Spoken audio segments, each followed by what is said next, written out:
Assalamu alaikum everyone. This is Mohammad Muzammil Munaf from the platform of IQ School of Finance, and this lecture is for all those students who are attempting CFAP 4 Business Finance Decisions in their upcoming CFAP attempt.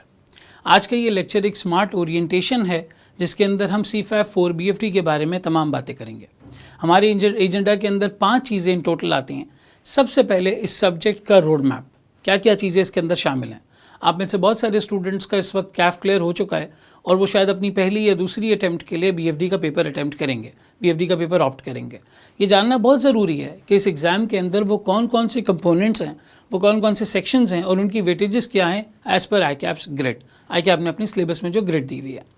Number 2, second पर हम ये discuss करेंगे कि वो कौन कौन से past results हैं, यानी परसेंटेजेस हैं, और एग्जामिनर कमेंट्स हैं जहाँ पर वो commonly known mistakes, common issues, common problems identified हैं, हम उनके बारे में बात करेंगे।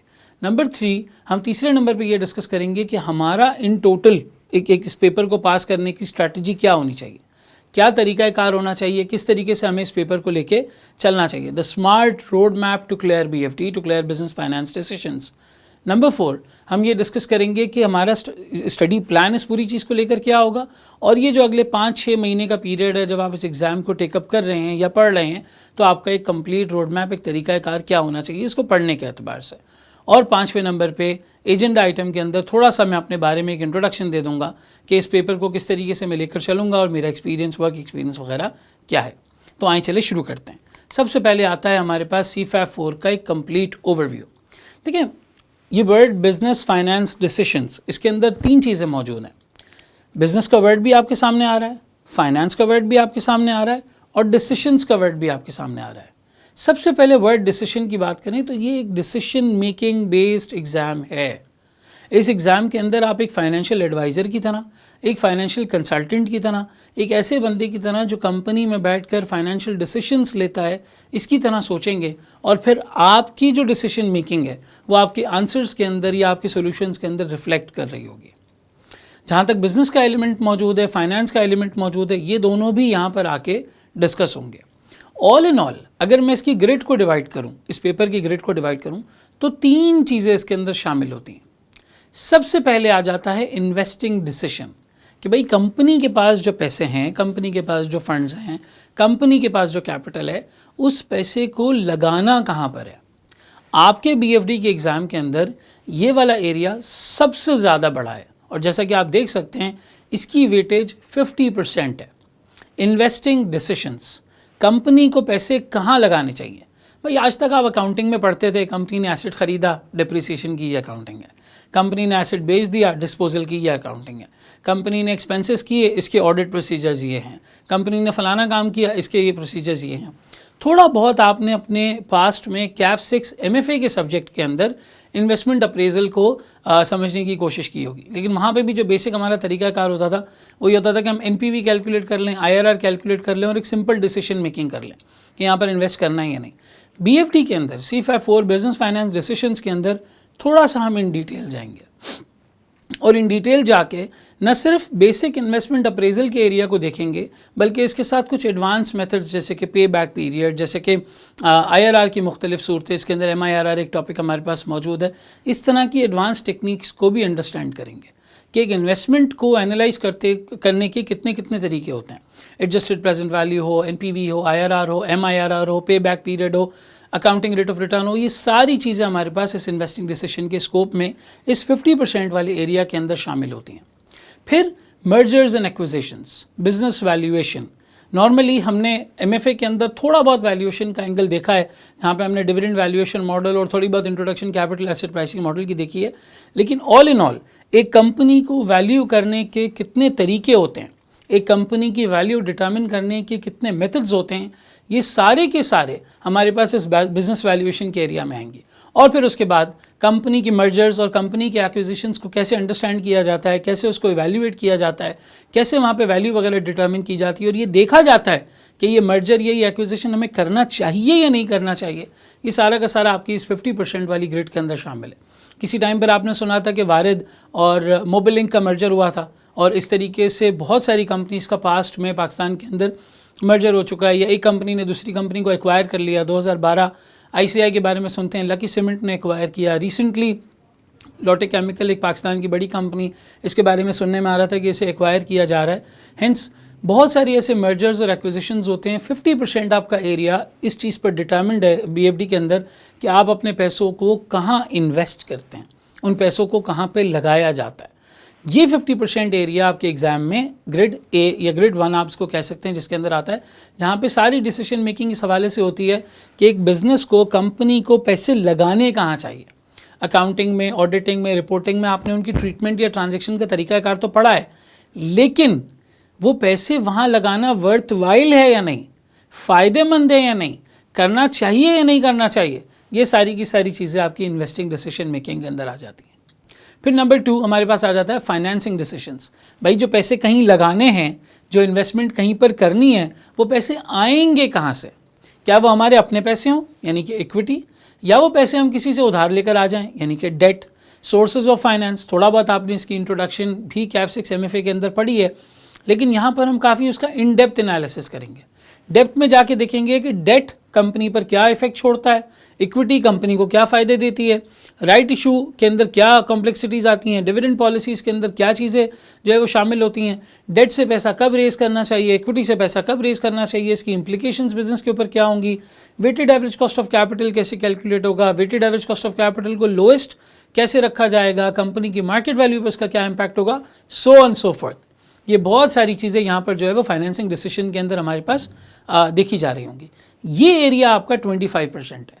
2 तरह के डिसीजन, पैसे कहाँ से लाने हैं, पैसे कहाँ लगाने हैं, जब आप इन दोनों चीज़ों को मिला लें तो 75% BFD या 75% बिजनेस फाइनेंस डिसीजन तो यहीं पर कवर हो जाता है। आखिरी ग्रिड C या ग्रिड नंबर 3 जिसको आप कह सकते हैं, 25% का remaining area, it talks about risk management. Risk management से मतलब सर बहुत सारे ऐसे चेंजिंग वेरिएबल्स होते हैं जो बिज़नेस को आए दिन अफेक्ट कर रहे होते हैं। बहुत सारी ऐसी चीज़ें हैं जो बिज़नेस को अपनी वेरिएशन की वजह से कभी बहुत ज़्यादा प्रॉफिट दे रही होती हैं, कभी बहुत ज़्यादा लॉस। जैसे फॉरेन एक्सचेंज रेट्स हैं, एक एक्सपोर्टर या एक इम्पोर्टर हमेशा ये सोचता रहता है कि मैं अपने फॉरेन एक्सचेंज के रिस्क को कैसे मिनिमाइज़ करूँ। एक्सपोर्टर को हमेशा ये डर होता है कि जी डॉलर सस्ता ना हो जाए, इंपोर्टर को हमेशा ये डर होता है कि जी डॉलर महंगा ना हो जाए, पाकिस्तानी कॉन्टेक्स्ट में अगर हम बात करें। इसी तरीके से जो बाहर के ममालिक हैं वो अपनी लोकल करेंसीज़ और फॉरेन करेंसीज़ के कॉन्टेक्स्ट में सोच रहे होते हैं।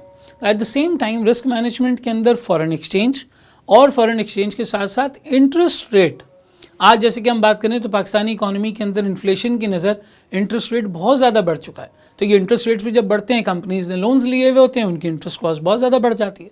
तो वो इसको किस तरीके से मैनेज करें, इसके रिस्क को कैसे मिनिमाइज करके रखें, कैसे हेज करके रखें, the right word for it, ये हम यहाँ पर देखेंगे। और फिर एट द सेम टाइम एक कंपनी को किसी को कितना क्रेडिट देना चाहिए या कितनी लिक्विडिटी, कितना कैश, वर्किंग कैपिटल अपना इन्वेस्टेड रखना चाहिए, ये सारी चीज़ें भी हम इस एरिया के अंदर जो है वो देख रहे होंगे। तो ऑल इन ऑल अगर हम देखें तो फॉरेन एक्सचेंज रिस्क मैनेजमेंट यहाँ आ जाता है, इंटरेस्ट रेट रिस्क मैनेजमेंट आ जाता है, क्रेडिट और लिक्विडिटी रिस्क मैनेजमेंट आ जाता है। 3 तरीके की चीज़ है। पहला, पैसे कहाँ लगाने, दूसरा कहाँ से लेकर आने, तीसरा जब आपने वो पैसे किसी जगह पर लगा दिए तो अब उस रिस्क को इन टोटल मैनेज कैसे करना है, किस तरीके से उस रिस्क को मैनेज करते हुए चलना है, मिनिमाइज रखते हुए चलना है। इन 3 डिसीजंस के अराउंड ये 100% BFD का एरिया आपका मौजूद है, इन 3 डिसीजंस के अराउंड। अब ये जो ग्रिड नंबर 2 है यानी capital and it's sources financing decisions, इसको ज़रा आप यहाँ पर हाईलाइट कर लें, सर्कल कर लें अपने पास। फाइनेंसिंग डिसीजंस का एरिया पास्ट में इतना ज़्यादा आई कैप नहीं पूछा करता था, या अगर पूछता था तो it was pretty straight forward, बड़ा आसानी से स्ट्रेट फॉरवर्ड पूछ लिया करता था। लेकिन आज इसको बहुत ज़्यादा अच्छे तरीके से गवर्न किया जाता है, पूछा जाता है अच्छे तरीके से। आई कैप इसकी एग्जामिनेशन करता है, असेसमेंट करता है कि क्या वो स्टूडेंट इस बात को जानता है कि कैपिटल की कितनी सोर्सेज हैं, किस सोर्स का क्या इम्पैक्ट है, कब कहाँ से पैसे रेस करने चाहिए, डिविडेंड देना चाहिए या नहीं देना चाहिए, राइट इशू करना चाहिए, डेट से पैसे रेस कर लेने चाहिए, कंपनी के मार्केट वैल्यू पे उसका क्या इम्पैक्ट होगा, कंपनी के फाइनेंशियल्स पे उसका क्या इम्पैक्ट होगा, कंपनी के ओवरऑल नंबर्स पे इसकी क्या जो है वो इसके रिजल्ट्स आएंगे। ये सारी चीज़ें आई कैप बहुत अच्छे तरीके से टेस्ट करता है। आप रीसेंट अटेम्प्ट्स का एनालिसिस उठा के देखें, पहले ऐसा होता था कि BFD के पेपर के अंदर सबको पता था जी 80 नंबर का straight forward calculation based question आएगा और 20 नंबर का स्ट्रेट फॉरवर्ड थ्योरी का कोई सवाल आएगा, जो हम पिछले 10 साल के पेपर्स के अटैम्प्ट जो पेपर्स आए उसमें से थ्योरी का रट्टा लगा के चले जाएंगे तो ये चीज़ कवर हो जाएगी। हालांकि ऐसा नहीं है। अब बिजनेस फाइनेंस डिसीजन BFD का पेपर पिछले 1-2-3 साल से बहुत ज़्यादा प्रैक्टिकल हो चुका है, बहुत ज़्यादा सिचुएशन ओरिएंटेड हो चुका है, सिनेरियो बेस्ड हो चुका है, एप्लीकेशन बेस्ड हो चुका है। वो बाकायदा एक एक 1.5 पेज की सिचुएशन आपके सामने देता है ला के, जहाँ पर आपके सामने कंपनी की सिचुएशन है और बाकायदा ऐसा लगता है कि किसी कंपनी के फाइनेंशियल एडवाइज़र ने वो सवाल बनाया है, किसी एक्चुअल कंपनी के सिनेरियो को उठा के नाम नंबर्स को चेंज करके हमें सवाल में जो है वो दे दिया गया है। चाहे वो रिस्क मैनेजमेंट हो, चाहे वो फाइनेंसिंग हो, चाहे इन्वेस्टिंग हो। इन्वेस्टिंग के सवाल पहले भी आते थे, फाइनेंसिंग पर अब आए कि आपका बहुत ज़्यादा फोकस जो है वो होने लगा है। Eight the same time risk management के क्वेश्चंस में भी अब मेच्योरिटी बहुत ज़्यादा आ गई है, क्योंकि इन तीनों एरियाज़ की थोड़ी बहुत इंट्रोडक्शन, थोड़ा बहुत बेसिक नो हाउ आपको कैफ 6 MFA में हो चुकी है। बिजनेस फाइनेंस डिसीजंस के एरिया में या C54 के एरिया में हम इसे काफ़ी डिटेल में, काफ़ी इन डेप्थ जाकर जो है वो देखेंगे। और सिर्फ यहाँ तक बात महदूद नहीं है, ये एग्ज़ाम आपकी बेसिस फॉर्म करेगा, आपकी फाउंडेशन बनाएगा, आपको हेल्प करेगा MSA 2 क्लियर करने में भी। एक तो रिक्वायरमेंट है कि आपकी कि जब तक ये पेपर आपका क्लियर नहीं होता आप MSA 2 दे नहीं सकते, लेकिन जब आप इस पेपर को क्लियर भी कर लें तो इसके फंडामेंटल्स, इसकी अंडरस्टैंडिंग, इसकी सिचुएशन एनालिसिस आपको हेल्प करता है आपके MSA 2 के एग्ज़ाम को क्लियर करने में, जहाँ पे ये फाइनेंस रिलेटेड एरिया तकरीबन 30-40% के कंपोजिशन में आता है। और वहाँ पे तो बहरहाल बहुत लंबी लंबी केस स्टडीज़ होती हैं, तो आप ये डिटर्मिन ही नहीं कर सकते कि एग्जैक्टली उसने कहाँ से ये चीज़ उठा के दी है। बस एक कंपनी है, कंपनी की सिचुएशन है, आपको अपनी नॉलेज के हिसाब से उसको वहाँ पर सॉल्व करना है। तो ये बड़े 3 एरियाज़ हैं जिसके अंदर BFD का टोटल एरिया आपके पास डिस्ट्रीब्यूटेड होता है। पैसे कहाँ लगाने हैं 50%, पैसे कहाँ से आएंगे 25%, और इस पूरी चीज़ को मैनेज किस तरीके से किया जाएगा रिमेनिंग 25%। ठीक है, ये 3 चीज़ों पे हमारे BFD का पूरा सिलेबस मौजूद है। फिर इन्वेस्टिंग के अंदर जैसे कि मैंने आपको बताया NPV, IRR, pay back, mergers, acquisitions, business valuation, valuation के dividend valuation model, asset based valuation model, earnings based model, free cash flow based model, ये सारी चीज़ें यहाँ पे आ जाएंगी। फाइनेंसिंग डिसीजन के अंदर कौन कौन सी सोर्सेज हैं, किस सोर्स का क्या इम्पैक्ट है, कंपनी को क्या करना चाहिए, कब कहाँ से रेज करना चाहिए, portfolio theory, dividend, right issue, ये सारी चीज़ें हमारी यहाँ पर आएंगी। कैपिटल एसेट प्राइसिंग मॉडल भी हम यहीं पर पढ़ेंगे, जिसका एक बेसिक इंट्रो आपने MFA में लिया हुआ है। और फिर रिस्क मैनेजमेंट के अंदर हमारे पास करेंसीज आ जाएंगी, हमारे पास इंटरेस्ट रेट्स आ जाएंगे, and at the same time हमारे पास credit and liquidity risk management आ जाएगा। ठीक है, ऑल इन ऑल इन सारी चीज़ों को करने पर ये पूरा एक पेपर का हमारा ओवरव्यू और एक ब्रीफ वो बनता है। अब आइए देखते हैं इसके पास्ट में क्या रिजल्ट्स रहे और किस तरीके से स्टूडेंट्स ने परफॉर्म किया, वो कौन से ऐसे कॉमन मिस्टेक्स हैं या चीज़ें हैं जो एग्जामिनर आपको बताता जा रहा है अपने एग्जामिनर कमेंट्स के अंदर। मैंने यहाँ पर आपके सामने पिछली 4 अटैम्प्ट्स का एनालिसिस यहाँ पर जो है वो प्रेजेंट किया हुआ है। अगर मैं देखूँ तो जो रिज़ल्ट परसेंटेज है वो तकरीबन 25-26% से लेके 30-35% तक रेंज करती है। कहीं पर 32 है, कहीं पर 24 है, कहीं पर 29 है, कहीं पर 31 है। तकरीबन ये 25 से 35% की रेंज बनती है जहाँ पे BFD का रिज़ल्ट रहता है। बहुत अच्छी परफॉर्मेंस भी हो जाती है स्टूडेंट्स की तो 30-35% का रिजल्ट है, और बहुत बुरी हो जाती है तो 25-26%, 24% का रिजल्ट आपको नज़र आएगा। पहला एग्जामिनर कमेंट देखते हैं समर 2023 का। The overall pass rate has shown improvement increasing from the previous result of 24% to 32%, but it was again noted that examinees demonstrated competence in the numerical aspects of the questions. However, they encountered challenges when responding to theory-based and analytical inquiries. एक चीज़ को उसने highlight किया कि बाबू आप theory based में analytical inquiries के अंदर इतने अच्छे नहीं हैं, इतने ज़्यादा प्रॉपरली आप परफॉर्म नहीं कर रहे। नंबर 2 पे आ जाएं, विंटर 22 24% का रिजल्ट, इसमें भी यही कहता है कि performance in this session has shown a decline from the previous session, लेकिन थर्ड लाइन में अगेन वो बात रिपीट करता है, however they struggled in answering theory based and analytical questions. इसको आप हाईलाइट कर सकते हैं, theory based and analytical questions में यहाँ भी हाईलाइट करता है, कहता है आप इसमें लैग कर रहे हैं। तीसरी अटैम्प्ट समर 22 में हमारा पासिंग रेशो 29%, यहाँ पे भी इस चीज़ को हाईलाइट करता है लास्ट लाइन के अंदर, however in theory analysis based questions performance were not satisfactory। चौथी अटेम्प्ट देखते हैं विंटर 21, रिजल्ट है 31%, इधर भी एग्जैक्टली यही चीज़ हाईलाइट करता है। सेकंड लाइन का लास्ट वर्ड देखिएगा, failed to evaluate those numbers. सबसे लास्ट लाइन का लास्ट देखिएगा, conceptual understanding of the topics was missing. 4 attempt, 4 examiner comments एक ही बात बता रहा है, कह रहा है भाई जहाँ मैं थ्योरी पूछ रहा हूँ, मैं जहाँ एनालिसिस करवा रहा हूँ, मैं जहाँ थोड़ा एनालिटिकल हो रहा हूँ, इसे समझ ही नहीं आ रहा है कैसे जवाब देना है। NPV IRR वो आपसे कैफ 6 में निकलवा चुका, अब अगर वो कैलकुलेट भी करवाएगा तो वो सेंट्रल आइडिया नहीं है पूरी चीज़ का। यहाँ पर वो आपसे कह रहा है कि एक फाइनेंशियल एडवाइज़र की तरह सोचो, एक फाइनेंशियल पर्सपेक्टिव लेकर आओ, कंपनी के फाइनेंशियल एडवाइज़र, कंपनी के ट्रेजरर की तरह, ट्रेजरी मैनेजर की तरह सोचो, कंपनी के पैसे कैसे बचाने हैं, कंपनी को फ़ायदा किस तरह पहुँचाना है, कैसे कंपनी की प्रॉफिट मैक्सिमाइजेशन करनी है। हमारे स्टूडेंट्स क्या करते हैं, सवालों की प्रैक्टिस की, प्रैक्टिस, पता चला वह कैसे निकालना है, जी मालूम है हमें, कैपिटल एसेट प्राइसिंग मॉडल से कॉस्ट ऑफ इक्विटी से निकालनी है, जी पता है हमें, ऑप्शंस के अंदर अगर हम फ्यूचर्स कॉन्ट्रैक्ट करते हैं तो गेन लॉस ऐसे निकालना है, जी पता है हमें, ऑप्शंस का कॉन्ट्रैक्ट है तो एक्सरसाइज कब करना है कब नहीं करना, जी पता है हमें। ये सारी चीज़ें हमें पता हैं, लेकिन उनकी प्रैक्टिकल एप्लीकेशन क्या है कंपनीज के केस में, ये हमें नहीं पता। उनकी सही सिचुएशनल एनालिसिस क्या है वो हमें नहीं पता। वी डोंट नो कि ये कंपनी के सिनेरियो में कब कौन सी चीज़ फ़ायदा दे रही है, कब कौन सी चीज़ नुकसान दे रही है। जहाँ वो आपके मिसाल के तौर पे मर्जर्स एंड एक्विजिशन का कोई सवाल है, आपको फ्री कैश फ्लो मॉडल से वैल्यू निकालना आती है, आपने निकाल ली, लेकिन अब वो आपसे कह रहा है कि जी बताएं ये दो कंपनीज मर्ज होने जा रही हैं, नंबर्स के अलावा, क्वांटिटेटिव फैक्टर्स के अलावा वो कौन से ऐसे क्वालिटेटिव फैक्टर्स हैं जो यहाँ पे आपको इवैल्यूएट करने की ज़रूरत है।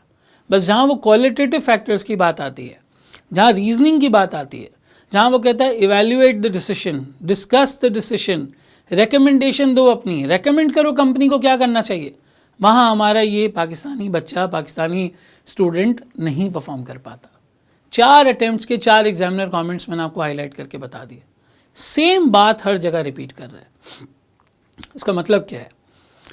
इसका मतलब यह है कि जिस वक्त आप उस चीज़ को पढ़ रहे हैं, जिस वक्त आप उस सब्जेक्ट को पढ़ रहे हैं, आप उसकी एप्लीकेशन नहीं समझ रहे। कंपनी के किस सिनेरियो में कब किस वक्त क्या करना चाहिए, हम शायद इसको नहीं समझ पा रहे, इसको नहीं अंडरस्टैंड कर पा रहे। हेंस द रीज़न कि हम कैलकुलेशंस तो बड़ी सही कर लेते हैं, जाते हैं नंबर्स ढूंढते हैं, फार्मूला लगाते हैं, फार्मूला बुक चूँकि ओपन बुक एग्ज़ाम है, फार्मूला सारा हमारे सामने होता है, सब कुछ होता है, कैलकुलेशन हम बड़ी अच्छी कर लेते हैं। लेकिन पेपर का 30-40% एरिया वो होता है जहाँ पे वो कहता है भाई अब अपनी कैलकुलेशन की बेसिस पे इवैल्यूएट करो कंपनी को ये करना है या नहीं करना। क्वांटिटेटिव तो कर लिया तुमने, क्वालिटेटिव फैक्टर्स बताओ, यहाँ कंपनी को एग्जैक्टली करना क्या चाहिए। हाँ, हमारा स्टूडेंट फेल हो जाता है, इसलिए फेल हो जाता है क्योंकि वो वही अप्रोच, ये फार्मूला है, ये लगाना है, ये नंबर आ जाएगा, बस इस हिसाब से चल रहा होता है। और जब वो स्टूडेंट इस हिसाब से ऑपरेट करता है, ये इसका माइंडसेट और तरीकाकार होता है ऑपरेट करने का, 60-65% पेपर ग्रिप में रहता है, बाकी ग्रिप में नहीं रहता। तो जब आप 60-65% आपकी ग्रिप में रहेगा और उसमें भी ज़ाहिर आपकी गलतियाँ होंगी, तो फिर पासिंग रेशो इसी तरीके का होगा, 29%, 31%, 35%, 36%। हम अकाउंटिंग की बहुत प्रैक्टिस करते हैं, ऑडिटिंग की बहुत प्रैक्टिस करते हैं, हमें लगता है chartered accountancy is all about these 2 subjects. लेकिन जब आप इंडस्ट्री में जाते हैं, मेरा चूँकि यूनिलीवर में काम करने का एक्सपीरियंस रहा है, मैंने वहाँ फाइनेंस पार्टनरिंग की है, I use to partner with other departments, और हम बिज़नेस को थोड़ा समझते थे, एनालाइज करने की कोशिश करते थे और बिज़नेस में वैल्यू मैक्सिमाइजेशन करने की कोशिश करते थे। वहाँ मुझे इस बात का अंदाज़ा होता है कि ये भी अपने आप में एक मुकम्मल फील्ड है जो चार्टर्ड अकाउंटेंट से एक्सपेक्ट की जाती है when they go to the industry, when they become part of those companies who are operating in the industry. जब वो उसका पार्ट बनते हैं तो वहाँ पे वो value addition, value maximisation, optimisation, ये सारी चीज़ें सोचनी होती हैं। कंपनी के लिए आप कैसे वैल्यू प्रोवाइड कर सकते हैं, शेयर होल्डर्स की इकोनॉमिक मैक्सिमाइजेशन कर सकते हैं, इन सब चीज़ों के बारे में सोचना होता है। सस्टेनेबिलिटी कैसे बिजनेस के अंदर ला सकते हैं, इन सब चीज़ों के बारे में आपको कमेंट करना होता है, इवैल्यूएट करना होता है। इसी चीज़ के लिए आज एग्जामिनर आपको रेडी कर रहा है। कैफ 6 MFA में इंट्रोडक्शन दे दिया, अब इन डेप्थ इन डिटेल इस एग्जाम के अंदर BFD के अंदर डिस्कशन होगा, और फिर proper case study based exam आपका MSc 2 है। All these 3 subjects are linked, इसके अंदर ये दोनों चीज़ें आपके पास जो है वो शामिल होती हैं। क्वांटिटेटिव एनालिसिस भी करना है, क्वालिटेटिव एनालिसिस भी करना है, दोनों चीज़ों को साथ लेके चलना है। न्यूमेरिकल क्वेश्चंस में तो एग्जामिनर चारों के अंदर ये हाईलाइट कर रहा है कि they performed very good, very well, लेकिन जहाँ एनालिटिकल या थ्योरेटिकल बेस्ड क्वेश्चंस आते हैं वहाँ पर थोड़ा सा एक प्रॉब्लम क्रिएट हो जाता है कि स्टूडेंट्स कैसे इसको जो है वो टैकल करें। तो हमने बहरहाल ये प्रॉब्लम स्टेटमेंट समझ ली, यहाँ पर हमने मुकम्मल एक ओवरव्यू देख लिया पूरे सब्जेक्ट का, और हमने ये देख लिया कि किस तरीके से एग्जामिनर अपने कमेंट्स में हमें बता रहा है कि वो कौन सी ऐसी कॉमन मिस्टेक है जो कंसिस्टेंटली स्टूडेंट्स करते आ रहे हैं। सर अब इसको रिजॉल्व कैसे करेंगे, हमारी क्या स्ट्रैटेजी होनी चाहिए इस पेपर को पास करने की, और हमारे लिए क्या वो तरीक़ाकार होगा कि हमारे एग्ज़ाम क्लियर हो, हम ये गलती ना करें। तो आए हम अपने एजेंडा नंबर 3 पर आते हैं। How do we navigate this paper, हम इस पेपर को कैसे नेविगेट करें। इसके लिए मैं आपके लिए लाया हूँ एक 4 स्टेप मॉडल। 4 स्टेप्स में सोचना है आपने, इन टोटल 4 स्टेप्स मॉडल। ये 4 स्टेप्स अगर आपको एक दफ़ा समझ में आ गए और आपने इन पर अमल कर लिया समझ में तो सारे स्टूडेंट्स को आ जाता है। आपने अगर इनको फॉलो कर लिया, इनके ऊपर अमल कर लिया, इस तरीके से पढ़ लिया, तो इंशाअल्लाह ताला आपका एग्ज़ाम ज़रूर क्लियर हो जाएगा। सबसे पहला 4 स्टेप मॉडल में हमारे पास आता है कॉम्प्रिहेंसिव अंडरस्टैंडिंग। नंबर 1 आपको नज़र आ रहा है। कॉम्प्रिहेंसिव अंडरस्टैंडिंग के अंदर ये आता है कि भाई आप जिस वक्त आप कॉन्सेप्चुअल अंडरस्टैंडिंग ले रहे हैं, कॉन्सेप्चुअल लेक्चर्स ले रहे हैं, समझ रहे हैं कि कोई चीज़ क्या है, कैपिटल एसेट प्राइसिंग मॉडल किसको कहते हैं, पोर्टफोलियो थ्योरी किसको कहते हैं, डेट की कितनी टाइप्स होती हैं, उस टाइप्स की क्या इम्प्लीकेशन होती है, मार्केट वैल्यू कैसे इम्पैक्ट करती है, इन्वेस्टिंग डिसीजन के वक्त MIRR क्या होता है, जब ये कॉन्सेप्चुअल अंडरस्टैंडिंग ली जा रही है, जब इसे समझा जा रहा है, आप इसे होलिस्टिक पॉइंट ऑफ व्यू से समझें। होलिस्टिक से मतलब जो इसकी एक इन डेप्थ अंडरस्टैंडिंग बनती है कि भाई ये एग्जैक्टली है क्या, अप्लाई कहाँ होता है, कंपनी को फ़ायदा कैसे होता है इससे। इन तमाम सवालों के जवाब हमें वहाँ पे अपने दिमाग में क्लियर करते हुए चलने हैं।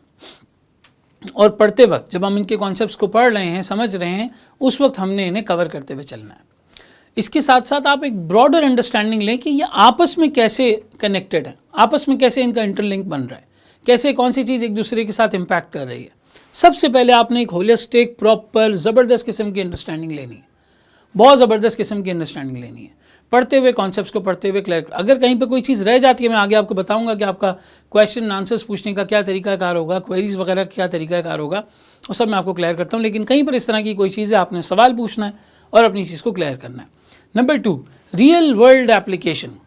भाई अगर मैं मर्जर एक्विजिशन की बात कर रहा हूँ तो क्या बुरा है कि मैं वारिद और मोबिलिंग के मर्जर को डिस्कस कर लूँ। अगर मैं फाइनेंसिंग की बात कर रहा हूँ तो क्या बुरा है कि मैं ये चेक कर लूँ कि भाई जो पाकिस्तान के अंदर ये कुछ कंपनीज इतना ज़्यादा हैवी डेट पे ऑपरेट करती हैं, वो क्यों इतना डेट लेती हैं, या अगर पाकिस्तान में लकी सीमेंट जैसी कंपनीज ज़्यादातर इक्विटी पे ऑपरेट करती हैं तो वो क्यों ऑपरेट करती हैं। इसी तरीके से जो नए इमर्जिंग स्टार्टअप्स हैं वहाँ पर ये फाइनेंस की एप्लीकेशन कैसे होती है, financial modelling, business planning, fund raising, burning cash, airlift का सिनेरियो, एयरलिफ्ट क्यों फेल हुआ, इस तरीके की real world application, real world scenarios. कि आज अगर करीम को एक्वायर किया उबर ने, कुछ टाइम पहले ये एक्विजिशन हुई थी, तो उसके पीछे वजह क्या थी, क्या स्ट्रेटेजिक मामला था। आज अगर आपके सामने नज़र आ रहा है कि कोई फंड कोई स्टार्टअप जो है वो फंड रेज कर रहा है, तो वो उसको कैसे यूटिलाइज़ करते हैं, कैसे सोचते हैं कि इक्विटी से कितना रेस करना है, डेट से कितना रेस करना है। इसकी real world application, real world application कि भाई इन कंपनीज़ के अंदर जो कॉन्सेप्ट्स हम पढ़ने जा रहे हैं, इन कंपनीज़ में कैसे अप्लाई होते हैं, कैसे ये कंपनीज एवेल्युएट करती हैं कि इनको यहाँ पे क्या करना चाहिए फाइनेंस पर्सपेक्टिव से। स्टेप नंबर 2, सबसे पहला आपने अंडरस्टैंडिंग बहुत अच्छी ली, जो थ्योरेटिकल अंडरस्टैंडिंग होती है, बुकिश अंडरस्टैंडिंग होती है। नंबर 1 आपने इसको बहुत अच्छे से देखा। नंबर 2 उसको आपने लिंक किया रियल वर्ल्ड सिनेरियोज के साथ। अब ये ज़ाहिर मेरी जॉब है, जिस वक्त मैं आपको पढ़ा रहा हूँ, जिस वक्त मैं आपको कॉन्सेप्ट समझा रहा हूँ, ये मेरी जिम्मेदारी है कि मैं उसे रियल वर्ल्ड सिनेरियोज के साथ, कंपनीज़ के साथ लिंक करूँ। लेकिन आपने उन्हें अपने पास प्रॉपरली कहीं पर नोट डाउन करना है, अपने जहन में उसको रजिस्टर करना है, उसको जाने नहीं देना। फिर स्टेप 3, बहुत ज़्यादा प्रैक्टिस। जितनी प्रैक्टिस हम सवालात की कर सकेंगे। देखिए आपकी बैलेंस शीट हमेशा टाई इसलिए होती है क्योंकि आपने बहुत सारी बैलेंस शीट बनाई है। आपके ऑडिट प्रोसीजर्स इतने अच्छे इसलिए होते हैं क्योंकि आपने बहुत सारे सवाल प्रैक्टिस किए हैं। इसी तरीके से फाइनेंस की अंडरस्टैंडिंग के लिए भी सवालात का करना ज़रूरी है। आप ये बोलें कि यार मैं 2 NPV के सवाल कर लेता हूँ, इन्वेस्टमेंट अप्रेजल हो गया, 2 वैक कैलकुलेट कर लेता हूँ, कैपिटल एंडेड सोर्सेज हो गया, बस एक फ्यूचर्स का और एक ऑप्शंस का कॉन्ट्रैक्ट कर लेता हूँ, प्रैक्टिस ही फ्यूचर और कॉन्ट्रैक्ट मुकम्मल हो गया, ऐसा नहीं है। ICAP, ACCA, ICW, जितनी भी ऐसी बॉडीज़ हैं जहाँ पर सिनेरियो बेस्ड प्रैक्टिकल क्वेश्चंस आते हैं, सिचुएशनल एनालिसिस आती है, जहाँ पे ये समझा जाता है कि कैसे इन सवालात के अंदर कॉन्सेप्ट्स को अप्लाई करना है, हम उनके सवाल इंशाल्लाह करेंगे। आज जो हमारी प्रैक्टिस किट मौजूद है, जो आपके पास पोर्टल पे अवेलेबल भी हो जाएगी, उसके अंदर ये तमाम किस्म के सवालात मौजूद हैं जो मैंने क्लास में करवाए हैं और मज़ीद करवाने हैं, ठीक है ना। एडिशनल प्रैक्टिस के तौर पे वो मैं आगे आपको रोड मैप में इंशाल्लाह क्लियर करूँगा कि किस तरीके से हम इसे पढ़ रहे होंगे। स्टेप 3, आपने एक्सटेंसिव प्रैक्टिस करनी है। स्टेप नंबर 4, अब आपने जब आप इस पूरे कोर्स को पढ़ चुके हैं और आपका 4 साढ़े 4 महीने का जो टाइम है उसमें आपने क्लासेस ले ली हैं, अब वो टाइम आता है कि आपने इन कॉन्सेप्ट्स को इंटीग्रेट करना है, आपने इंटरलिंक करना है। एग्जामिनर आपको किसी एक चैप्टर से एक सवाल बना के नहीं देगा, वो इंटरलिंक कर सकता है, वो बीच में किसी चीज़ को इंटीग्रेट कर सकता है, कॉन्सेप्ट्स को मिला सकता है, मिला के आपसे बात पूछ सकता है। मिसाल के तौर पे एक मर्जर्स एंड एक्विजिशन का सवाल आया, उस मर्जर्स एंड एक्विजिशन के सवाल के अंदर उसने आपसे वैक भी कैलकुलेट करवा लिया, उसने आपसे कुछ इन्वेस्टमेंट अप्रेजल की चीज़ें भी कैलकुलेट करवा ली। उसने कहा जी फलाना डायरेक्टर कह रहा है कि इस इन्वेस्टमेंट पर हमारा पे बैक कितने टाइम में होगा, वो ज़रा निकाल के बताएं, उसने वो भी कैलकुलेट करवा लिया। तो कॉन्सेप्ट्स की इंटीग्रेशन को भी समझना है। वंस हम थ्योरेटिकल अंडरस्टैंडिंग लें, उसे रियल वर्ल्ड से कनेक्ट करें, एक्सटेंसिव प्रैक्टिस करें, और जब हमारा पूरा कोर्स मुकम्मल हो जाए तो उस कोर्स मुकम्मल होने के बाद हम इंटीग्रेशन करें कॉन्सेप्ट्स की। खैर वो मुख्तलिफ सेशंस जो हम करते रहेंगे उसके अंदर इंशाल्लाह ताला ये चीज़ बहुत अच्छे से कवर हो जाएगी। अब आती है हमारा स्टडी प्लान, हमारी अप्रोच क्या होगी। सर आपने पेपर के बारे में बता दिया, फेलियर के रीजंस बता दिए, क्या मसले मसाइल होते हैं वो बता दिए, स्टूडेंट्स क्या गलतियाँ करते हैं वो बता दिए, क्या 4 स्टेप मॉडल है जिससे ये पेपर क्लियर होगा वो बता दिया। लेकिन अब हम इसे पढ़ेंगे कैसे, how are we going to study. इस स्मार्ट ओरिएंटेशन के अंदर हम हमारे स्मार्ट स्टडी प्लान को, हमारे स्मार्ट रोड मैप को भी डिस्कस करते हैं। सबसे पहली चीज़ देखें, आपके पास 6 महीने का वक्त है। आज अगर आप इसकी पढ़ाई स्टार्ट करते हैं, आपके पास टोटल 6 महीने का वक्त है जिसमें आपने एग्जाम के लिए प्रिपेयर भी करना है और लेक्चर्स भी लेने हैं। आप मोटा मोटा इसको डिस्ट्रीब्यूट कर दें तो 4 से 5 महीने आपका स्टडी टाइम है। 4 महीने का एम्बिशन रखें लेकिन वो 5वें महीने में चली ही जाती है। और आखिरी महीना बिल्कुल जो लास्ट मंथ होता है, वो लास्ट मंथ आपका प्रेपरेशन टाइम होता है जिसमें आप अपनी एग्ज़ाम की प्रेपरेशन कर रहे होते हैं और फाइनल हर चीज़ को लेके चल रहे होते हैं। ठीक है, इन टोटल अगर हम देखें तो हमारी स्मार्ट क्लासेस इसी फॉर्मेट पे जिस तरह आप इस वक्त ये स्मार्ट ओरिएंटेशन देख रहे हैं, तमाम इसी फॉर्मेट के ऊपर मौजूद होंगी। एक्सटेंसिव कवरेज, प्रॉपर, ना आपको वीडियो का इंशाल्लाह कोई मसला, ना ऑडियो का, सर शक्ल नहीं आ रही, बोर्ड नहीं दिख रहा, राइटिंग नहीं समझ आ रही, कलर नहीं समझ आ रहा, हैंड आउट नहीं है, फोल्डर कहाँ रखा हुआ है, कुछ भी ऐसा नहीं होगा। प्रॉपर स्मार्ट क्लासेस इसी क्वालिटी में आपके पास मौजूद होंगी, इसी तर्ज अमल पे आपके पास मौजूद होंगी। पोर्टल पर आपका तमाम स्टडी मटेरियल, आपके लेक्चर्स, आपके हैंड आउट्स, आपका स्टडी मटेरियल सब कुछ मौजूद होगा। एडिशनली मैं गूगल ड्राइव का लिंक आपको दूंगा इंशाल्लाह ताला, जिस पे सारा मटेरियल PDF फॉर्म में भी मौजूद होगा, आप आराम से उसे डाउनलोड कर सकते हैं। इन टोटल अगर मैं देखूँ तो आपकी extensive coverage, smart classes, proper quality, ये सारी चीज़ें इसके अंदर शामिल होंगी। यानी कंसेप्चुअल अंडरस्टैंडिंग, सवालात की प्रैक्टिस वगैरह, एवरीथिंग एंड टू एंड पूरा सोल्यूशन वहाँ पे मौजूद होगा आपके पोर्टल के ऊपर। सही, इन टोटल देखें तो स्टडी टाइम आपका मिला के कोई 4-5 महीने का बनता है। अगर मैं कोर्स आवर्स की बात करूँ, कोर्स लेंथ की बात करूँ, तो ये 100 आवर्स का कोर्स है। तकरीबन 90 से 100 घंटे हमारे, थैंक्स टू स्मार्ट क्लासेस का फॉर्मेट कि ये 150-200 घंटे पे जो ये कोर्स हुआ करता था, ये अब श्रिंक हो के 100 घंटे पर आ गया, क्योंकि बहुत ज़्यादा हैंड राइटिंग, नोटिंग डाउन, ये लिखना वो लिखना, इन सब चीज़ों का टाइम हमारे पास इंशाल्लाह ताला बचेगा। वो आप और क्लासेस देखते जाएंगे तो आपको इस पर क्लैरिटी भी होती जाएगी। आप अगर देखें तो आपका स्टडी टाइम 5 मंथ्स बनता है। आप अगर 100 आवर्स को डिवाइड करें 5 मंथ्स के ऊपर, तो पर मंथ आप 20 आवर्स का कंटेंट जो है वो प्रिपेयर करेंगे या स्टडी करेंगे। अगर मैं इन मंथ्स को वीक्स पे डिवाइड कर दूँ तो ये पर वीक 5 घंटे बनते हैं, और अगर आपके सैटरडे संडे में इसको तोड़ दूँ तो ये 2.5 आवर्स बनते हैं। यानी आपने सैटरडे 2.5 आवर्स पढ़ा, संडे पढ़ा, चलें संडे नहीं फ्राइडे पढ़ लिया 2.5 आवर्स, आपका BFD इंशाल्लाह ताला 4-5 महीने में स्टडी पर्सपेक्टिव से बहुत अच्छी कवरेज हो जाएगी, बहुत अच्छी कवरेज हो जाएगी। मैंने आई के आपके पास पेपर्स, ACCA के क्वेश्चंस, ICW के क्वेश्चंस, ये सारे करवाए हुए हैं इस कोर्स के अंदर, और इन सब के सोल्यूशंस, इन सब की लेक्चर्स, इन सब की क्लासेस, ये सारा आपको इंशाल्लाह ताला आपके पोर्टल पे अवेलेबल मिलेगा, और सारा कुछ एक प्रॉपर सीक्वेंस में, एक प्रॉपर अरेंजमेंट में वहाँ पर मौजूद होगा।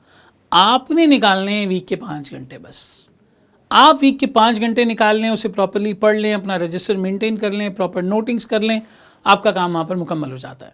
ICAP के सॉफ्टवेयर पर अभी बिजनेस फाइनेंस डिसीजन का पेपर नहीं आया, माइट बी पॉसिबल कि आने वाली टाइम्स में ये सॉफ्टवेयर के ऊपर आ जाए, तो आप फिक्र ना करें। बहुत सारे आपके प्रैक्टिस क्वेश्चंस हैं जो मैंने ऑलरेडी एक्सेल पे करवाए हुए हैं, और एक एक्सेल शीट ही आपके पास, एक कस्टमाइज सी एक्सेल शीट ही ICAP के सॉफ्टवेयर के ऊपर अवेलेबल होती है। मैं तकरीबन कोई 15-20 क्वेश्चंस आपके ICAP के सॉफ्टवेयर पे प्रैक्टिस भी करवा दूंगा, ताकि अगर कभी कोई सॉफ्टवेयर की इम्प्लीकेशन होती है, इस तरह की कोई एप्लीकेशन ICAP की तरफ से आती है कि अब सॉफ्टवेयर पे एग्जाम होगा, तो आपकी प्रैक्टिस उसको लेकर भी इंशाल्लाह ताला बहुत अच्छी हो जाएगी। असल आपने पेपर ही अटैम्प्ट करना है, सिर्फ लिखने का तरीका अलग है। सॉफ्टवेयर के ऊपर आप टाइप कर रहे हैं, वैसे आप पेन से पेपर के ऊपर लिखते हैं। ठीक है, तो ये 2-3 चीज़ें ऐसी हैं जो इंशाल्लाह ताला हम उसको भी कवर कर लेंगे। आपने वीक में 5 घंटे निकालने हैं, आपके पास आपका week wise smart study plan होगा, वीक वाइज आपको कौन सा टॉपिक कवर करना है ये उसके अंदर मौजूद होगा। रियल टाइम व्हाट्सएप पर आप अपनी क्वेरीज़ भेज सकते हैं, एक मुनासिब वक्त और एक मुनासिब टाइम पर आपकी क्वेरीज़ का आपको जवाब मिल जाएगा। नॉर्मली मेरा जो जवाब देने का टाइम होता है वो ऑफिस आवर्स के बाद शाम 7 से रात 10 वाला होता है, इसमें मैं अपने स्टूडेंट्स को रिस्पॉन्ड कर रहा होता हूँ, तो इस टाइम पर आपको इंशाल्लाह ताला आपकी क्वेरीज़ का जवाब भी मिल जाएगा, और साथ मेरे जो बहुत अच्छे स्टूडेंट्स हैं जो मुझे इस चीज़ के अंदर असिस्ट भी करते हैं, वो आपको डे टाइम में या जिस वक्त भी आप क्वेरीज़ भेज रहे हैं उस वक्त भी आपको इसका जवाब दे सकते हैं। ठीक है, फिर आ जाता है हमारा वीकली Q&A सेशन। हर वीक आपकी स्टडी प्लान, आपके स्मार्ट प्लान के लिहाज से हर वीक की कवरेज के बाद उससे रिलेटेड एडिशनल प्रैक्टिस के सेशंस होंगे। एडिशनल प्रैक्टिस में हम मज़ीद सवालात कर रहे होंगे, आपके क्वेश्चन आंसर्स ले रहे होंगे और इनकी रिकॉर्डिंग भी आपके पोर्टल के ऊपर मौजूद होगी, आपके पोर्टल के ऊपर अपलोड हो जाएगी।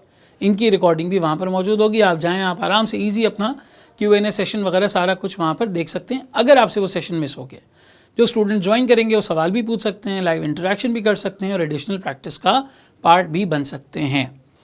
समझें, मटेरियल रेडी है, क्लासेस रेडी हैं, आपके पास पढ़ने का टाइम होना चाहिए। आपने अगर वीक में 5 घंटे अपने स्टडी के और 1 घंटा अपने Q&A सेशन एडिशनल प्रैक्टिस के लिए निकाल लिए और अपने प्लान को फॉलो कर लिया तो इंशाल्लाह ताला 4-5 महीने के अंदर आपकी ये मुकम्मल कवरेज हो जाएगी और फिर उसके बाद आखिरी महीने 1.5 महीने के अंदर आप अपने एग्ज़ाम के लिए प्रिपेयर कर सकते हैं वेरी इजीली। और इंशाल्लाह ताला ये प्रॉब्लम आपके लिए कहीं पर भी नहीं होगी, बहुत आराम से आपकी प्रिपरेशन हो जाएगी और आपके पेपर्स हो जाएंगे।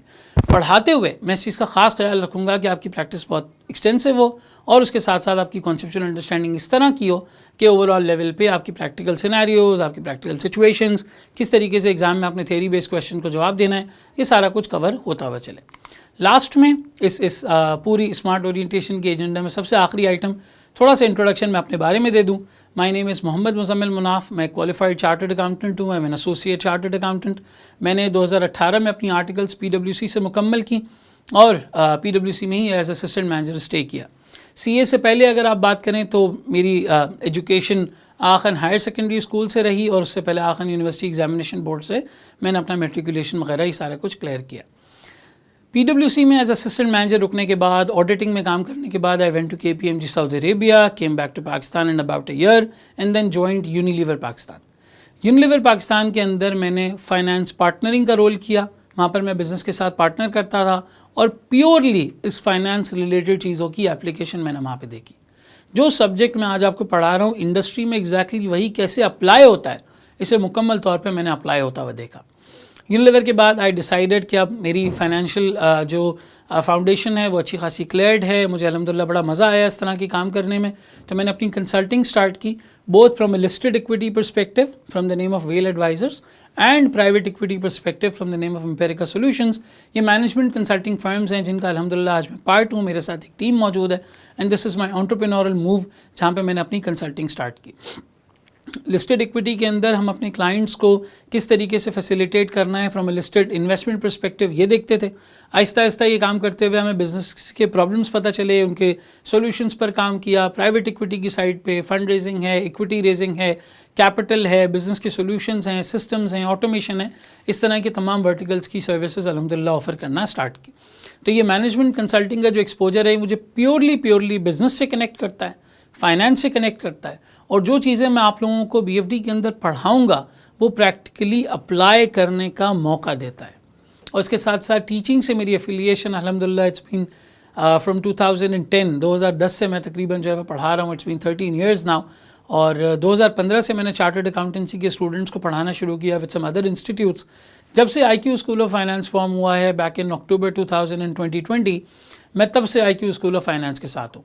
2020 से जब से ये इदारा कायम हुआ मैं तब से इस इदारे के साथ हूँ और यहाँ पर इन टोटल 4 सब्जेक्ट्स के साथ मेरी एफिलिएशन रहती है। CAF 6 MFA जहाँ पर मैं बिज़नेस और फाइनेंस रिलेटेड चीज़ें पढ़ाता हूँ, BFD business and finance related, SPM business and strategy and MSA 2 business finance and strategy. ये 2 चीज़ें हैं बिज़नेस फाइनेंस जो मेरे तमाम सब्जेक्ट्स के अंदर मौजूद हैं और मेरे काम के अंदर भी मौजूद हैं। Other than my experience and my education, मेरे इंटरेस्ट में अगर आप देखें तो पब्लिक स्पीकिंग फोरम्स पर बात करना, लोगों के साथ कनेक्ट करना, लोगों के साथ कम्युनिकेट करना, टीचिंग बहुत ज़्यादा मेरे एक अच्छा शौक़ रहा है जिसको मैं पिछले 13 साल से कैरी कर रहा हूँ।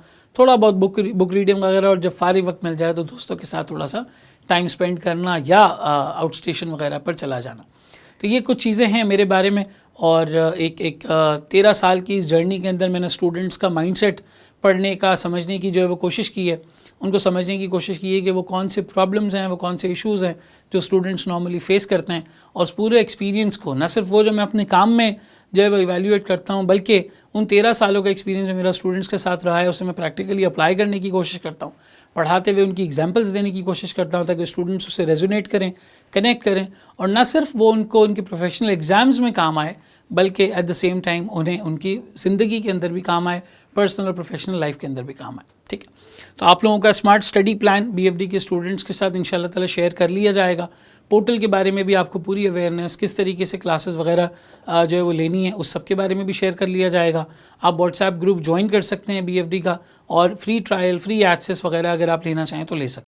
स्मार्ट ओरिएंटेशन के अंदर हमने ये सारी चीज़ें कवर की। अब इंशाल्लाह ताला हमारी शुरुआत होगी क्लासेस से और वीकली Q&A सेशंस से।